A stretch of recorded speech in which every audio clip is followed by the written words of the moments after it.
What's up guys, welcome back. In today's video I'm going to show you how to set a reminder in YouTube. So first of all, open YouTube and then go to setting menu from the right corner, and after that click to general. Now here you can see the first one is reminder me to break.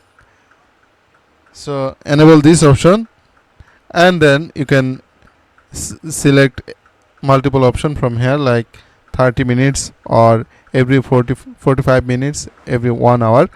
So I want to set for 30 minutes.